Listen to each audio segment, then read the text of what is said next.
اللہ اللہ اللہ اللہ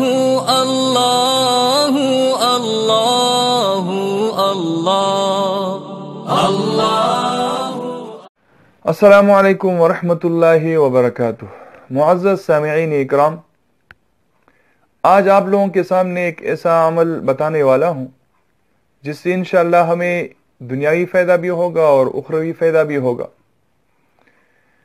وہ عمل یہ ہے کہ حضرت ابن عمر رضی اللہ تعالیٰ عنہ فرماتے ہیں کہ حضور نبی کریم صلی اللہ تعالی علیہ وسلم کی خدمت میں ایک شخص حاضر ہوئے اور اس نے اپنی مفلسی کا، اپنی غریبی کا حضور صلی اللہ تعالی علیہ وسلم کے سامنے ذکر کیا اور عرض کیا، اے اللہ کے رسول، میں قرض کے تھلے دب گیا ہوں، کوئی ایسا عمل بتا دیجئے کہ جس کی وجہ سے میرا قرضہ اتر جائے اور میری معیشت میں بہتری ہو، میری غریبی ختم ہو جائے۔ تو حضور نبی کریم صلی اللہ تعالی علیہ وسلم نے اس شخص کو ایک ایسا عمل بتایا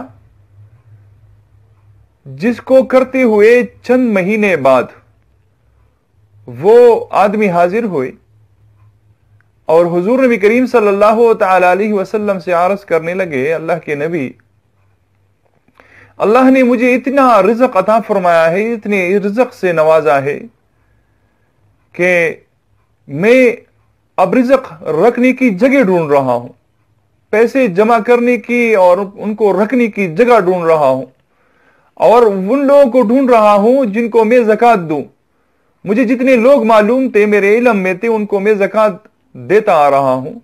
آپ کی علم میں ہو تو مجھے بتائے تاکہ میں ان کو زکوٰۃ دوں۔ حضور نبی کریم صلی اللہ تعالی علیہ وسلم نے فرمایا، ہاں، یہ عمل ایسا ہے کہ جو فرشتوں کی دعا ہے اور مخلوق کی تسبیح ہے، اور یہ تو وہ عمل ہے جو نوح علیہ السلام نے اپنے بیٹے کو وصیت کے طور پر بتایا تھا۔ اب وہ عمل کیا ہے؟ کیا عمل کیا اس صحابی نے کہ اللہ نے اس کی تنگی کو، اس کی غریبی کو دور فرمایا؟ تو اس کو بتانے سے پہلے ایک بات عرض کرنا چاہتا ہوں کہ ابھی تک اگر کسی نے اس چینل کو سبسکرائب نہیں کیا تو اس چینل کو سبسکرائب کرے اور بیل آئیکن کا بٹن دبائے تاکہ آئندہ آنے والی نئی ویڈیو آپ دیکھ سکے اور اس سے آپ لوگوں کو فائدہ ہو، اور لائک کرے، شیئر کرے تاکہ اس صدقہ جاریہ میں آپ لوگوں کا حصہ ہو۔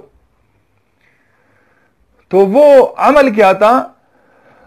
حضور نبی کریم صلی اللہ تعالی علیہ وسلم نے فرمایا تھا اس صحابی کو کہ آپ فجر کی سنتوں اور فرض کے درمیان یہ کلمات 100 مرتبہ پڑھا کرے، سبحان اللہ و بحمدہ، سبحان اللہ العظیم، سبحان اللہ استغفر اللہ، سبحان اللہ و بحمدہ، سبحان اللہ العظیم، سبحان اللہ استغفر اللہ۔ مختلف روایات آئے ہیں، مختلف الفاظ آئے ہیں، بہرحال کوئی کتاب میں دیکھ سکتا ہو تو کتاب سے الفاظ یاد کرے، ورنہ میں نے جو بتائے اس سے آسان الفاظ اور بھی ہے، وہ یہ ہے سبحان اللہ و بحمدہ، سبحان اللہ العظیم، استغفر اللہ۔ تو یہ بہت زیادہ آسان ہے، ان الفاظ کو پڑھا کرے فجر کی 2 سنتوں اور فرض کے درمیان 100 مرتبہ سبحان اللہ و بحمدہ، سبحان اللہ العظیم، استغفر اللہ۔ اللہ تعالی ہمیں عمل کرنے کی توفیق عطا فرمائے اور ہمارے تمام مشکلات کو، ہمارے تمام مسئلوں کو اپنے غیب سے حل فرمائے۔ السلام علیکم ورحمۃ اللہ وبرکاتہ۔